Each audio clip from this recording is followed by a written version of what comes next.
Como já vimos, com o fim da ditadura, instalou-se uma Assembleia Nacional Constituinte em 10 de fevereiro de 1987 e a nova Constituição foi promulgada em 5 de outubro de 1988. Apesar do desejo do povo de vivenciar a democracia, o processo de redemocratização no Brasil, que começou com a Constituição Federal de 88, também chamada de Constituição Cidadã, ainda está em construção. Mesmo mantendo um regime democrático há mais de 2 décadas, o Brasil enfrenta alguns desafios no aperfeiçoamento de suas instituições e muitos dos direitos e garantias da Constituição de 88 ainda não são cumpridos ou não foram concretamente implementados no dia a dia da população. Ainda assim, o Brasil do século XXI, integrado à economia do mundo globalizado, tem experimentado avanços sociais e econômicos importantes e, apesar de enfrentar períodos de crise econômica, se mostra como um país que pode ter um papel importante no cenário internacional. Em 1989, aconteceram as primeiras eleições diretas para presidente desde a eleição de Jânio Quadros, em 1960. Nesse ano também ocorreu, pela primeira vez, uma eleição em 2 turnos no Brasil. O primeiro turno das eleições teve um total de 22 candidatos. Para o segundo turno foram eleitos o ex-governador de Alagoas, Fernando Collor de Mello, do Partido da Reconstrução Nacional PRN, e o líder sindical, Luiz Inácio Lula da Silva, do Partido dos Trabalhadores, PT.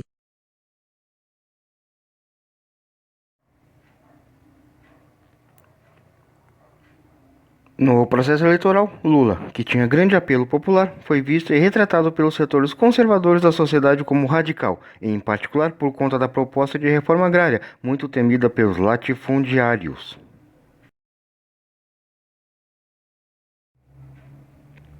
Já Collor era membro da velha oligarquia de Alagoas e começou a vida política na Arena, partido da situação durante a ditadura militar. Ingressou no PMDB em 1986, mas quando o partido decidiu lançar a candidatura de Ulisses Guimarães à presidência, Collor se desfiliou, fundando o PRN para se lançar candidato ao Palácio do Planalto. Collor se apresentou como um candidato jovem e dinâmico, capaz de moralizar e modernizar o país. Com essa imagem, foi eleito presidente no segundo turno, com 36 milhões de votos, representando 53% do total, contra 31 milhões de Lula, representando 47%.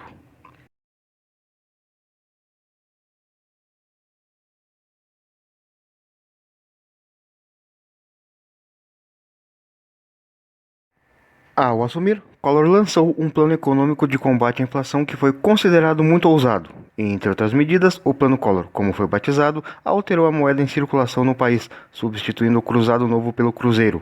Estabeleceu o congelamento de preços e salários e o bloqueio de todos os depósitos em conta corrente, investimentos e cadernetas de poupança que excedesse o valor de 50 mil cruzados novos. Nos primeiros meses de vigência do plano, a inflação caiu de 81%, em março, para 9%, em junho de 1990. Entretanto, ela voltou a crescer meses depois, e o país passou a enfrentar aumento do desemprego, arroxo salarial, e paralisação da atividade produtiva.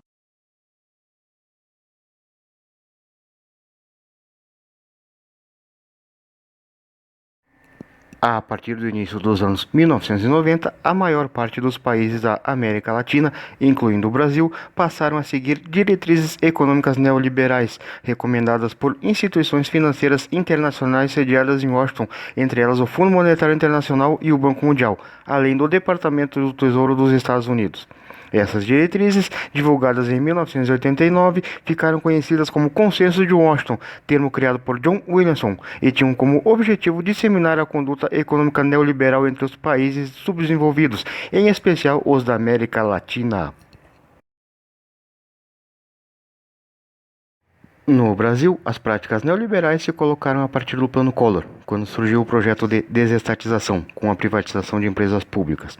Neste plano estava inclusa a medida provisória 155 de 1990, que implementava o Programa Nacional de Desestatização, o PND. Em menos de um mês, essa medida provisória foi convertida na Lei 8.031 de 1990, formalizando e efetivando o PND. O Plano Collor também abriu a economia às importações e aos investimentos estrangeiros, o que provocou uma desnacionalização, já que o país importava mais bens industrializados e exportava mais recursos naturais. Nesse período, as políticas sociais foram totalmente relegadas a segundo plano.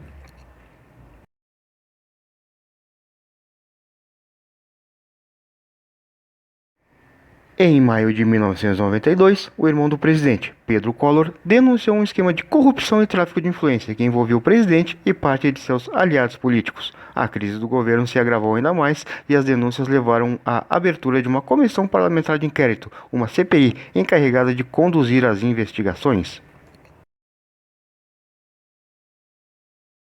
Nas ruas, as manifestações contra o presidente se avolumaram. O movimento estudantil voltou à cena, e os estudantes, vestidos de preto e com o rosto pintado nas cores da bandeira, deram início ao movimento dos caras pintadas, exigindo o impeachment do presidente. Em setembro de 1992, foi aberto o processo de impeachment e Collor foi afastado até que o caso fosse julgado. Assumiu a presidência o vice, Itamar Franco, e em dezembro, antes que o impeachment fosse votado pelo Senado, Collor renunciou ao cargo, mas foi condenado por crime de responsabilidade e, mesmo com a renúncia, teve os direitos políticos suspensos por 8 anos.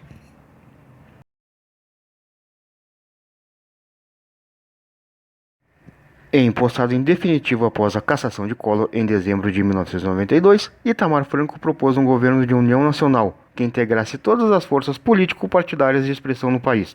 Porém, alguns partidos, como o PT, consideravam o governo Itamar uma continuação do projeto neoliberal iniciado por Collor e se mantiveram na oposição.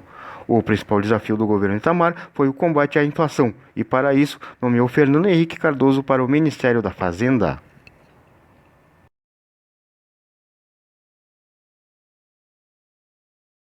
No final de 1993, Fernando Henrique deu início à implantação do Plano Real, um programa de estabilização econômica que criou uma nova moeda para o país, o real, que começou a circular em 10 de julho de 1994.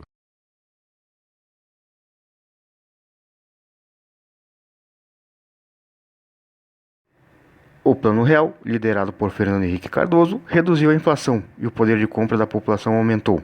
Embalado pelo sucesso do plano, em 1994, Fernando Henrique, ou FHC, como se identificou na campanha, concorrendo pelo Partido da Social Democracia Brasileira, o PSDB, foi eleito presidente no primeiro turno, com 54% dos votos.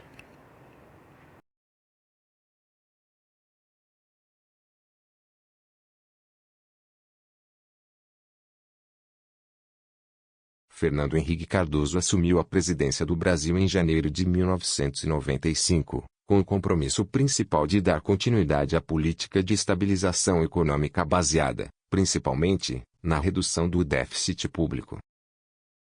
Para isso, ele acelerou o programa de privatizações e iniciou uma reforma constitucional, visando enxugar a máquina administrativa. As medidas relacionadas à venda das companhias estatais, durante o governo FHC, levantaram grandes debates, e a resistência de setores da sociedade contrários às privatizações.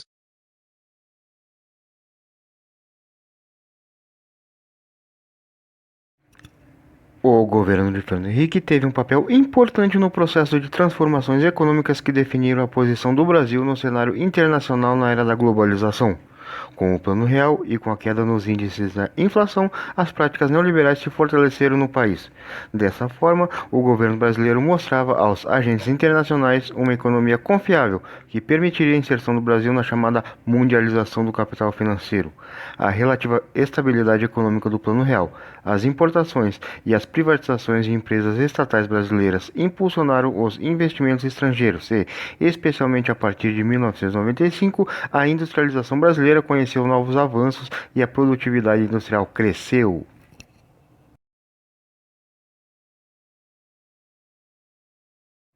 Em junho de 1997, o Congresso aprovou a emenda constitucional que permitia a reeleição de prefeitos, governadores e do presidente da República. Apesar da suspeita de compra de votos para que a emenda fosse aprovada, FHC concorreu a um novo mandato presidencial e foi reeleito em outubro de 1998, no primeiro turno com 53% dos votos.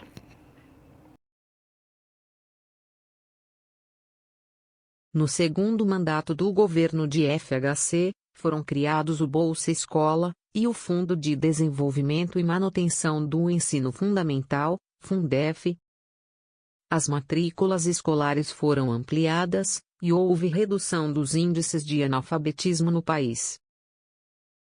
Na saúde, além da redução da mortalidade infantil, foram criados o Programa de Combate ao HIV e a lei que autorizou a comercialização dos medicamentos genéricos, reduzindo o preço de muitos remédios consumidos pela população.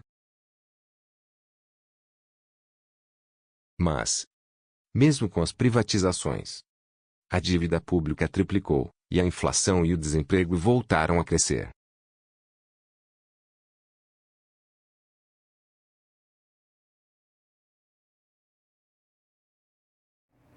Nas eleições de 2002, o candidato do PSDB à sucessão foi José Serra, vencido no segundo turno por Lula, que foi eleito presidente com 61% dos votos válidos.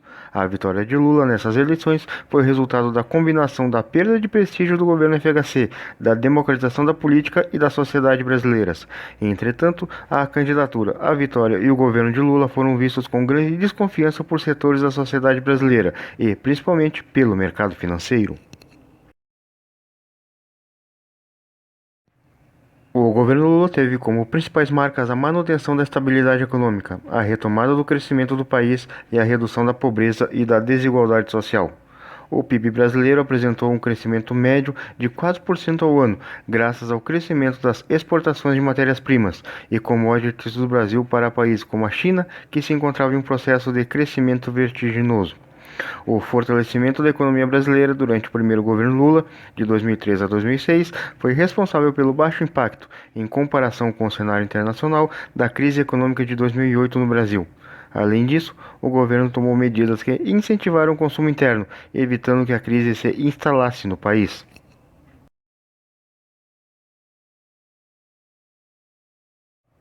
Em 2005, Roberto Jefferson, deputado do PTB, denunciou um esquema que ficou conhecido como mensalão, expressão criada pelo próprio deputado, de compra de votos de alguns deputados no Congresso.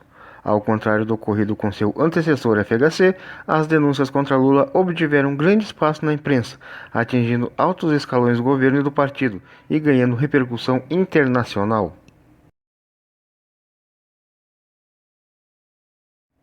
Apesar das denúncias, o governo ampliou o alcance do programa Bolsa Família, aumentou os índices de emprego e reduziu a pobreza no país. Nas eleições de 2006, Lula foi reeleito presidente no segundo turno, com 61% dos votos, contra 39% do ex-governador de São Paulo, Geraldo Alckmin, do PSDB. No segundo mandato de Lula, de 2007 a 2010, o país continuou registrando bons indicadores de crescimento econômico e de redução da miséria em que esteve mergulhado ao longo de centenas de anos. Em 2010, Lula elegeu sua sucessora, Dilma Rousseff, que se tornou a primeira mulher eleita presidente da República no Brasil. Dilma venceu o candidato José Serra, do PSDB, no segundo turno das eleições, com 56% dos votos contra 44% de Serra.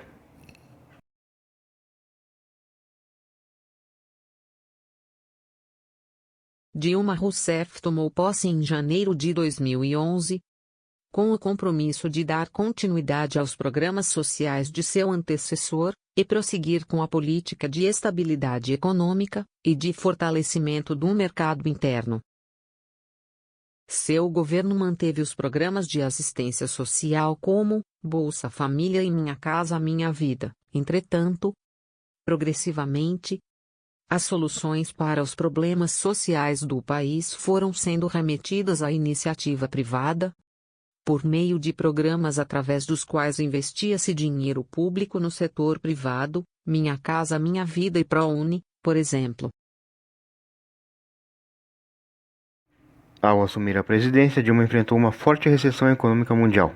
Na tentativa de reverter o quadro, em 2011 seu governo ampliou os investimentos em infraestrutura através do Programa de Aceleração do Crescimento 2, conhecido como PAC 2. Como a União Europeia e os Estados Unidos estavam em crise, o governo brasileiro estendeu suas parcerias comerciais com países da América Latina e com a China. Além disso, as taxas de juros foram reduzidas com o objetivo de facilitar o crédito para pessoas físicas e jurídicas. Entretanto, as medidas não foram suficientes para conter a crise econômica, que levou a uma crise política, ampliada porque o governo Dilma não obteve o apoio de que necessitava para as pautas que propôs ao Congresso Nacional.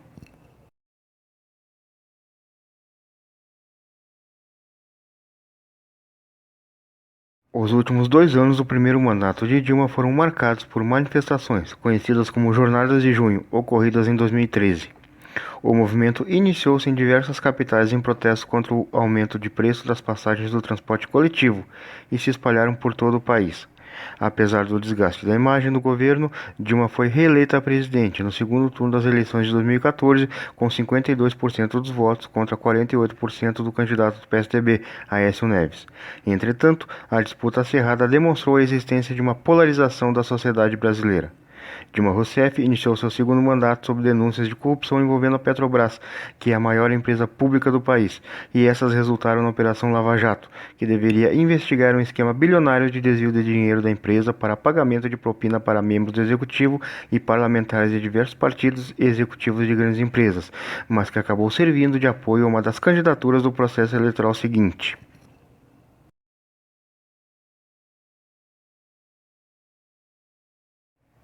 No turbilhão da crise econômica e política, o governo adotou medidas consideradas muito impopulares: cortes no orçamento de serviços públicos, aumento de impostos e do preço da gasolina. A partir de março de 2015, manifestações a favor e contra a permanência da presidente se espalharam pelo país. O enfraquecimento político do governo possibilitou que o Congresso Nacional abrisse um processo bastante questionado quanto à sua legitimidade por crime de responsabilidade contra Dilma, que teve um mandato cassado em 31 de agosto de 2016.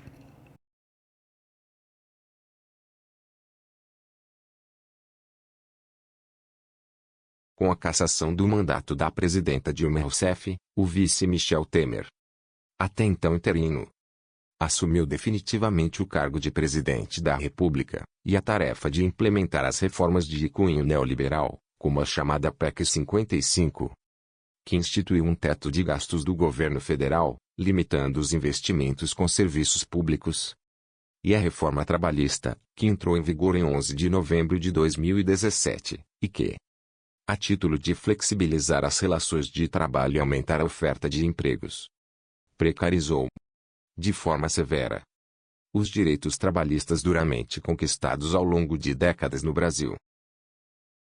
O governo de Temer foi marcado por polêmicas, e pelo envolvimento de aliados em casos de corrupção, mas conseguiu uma base parlamentar que permitiu realizar parte das reformas da agenda neoliberal.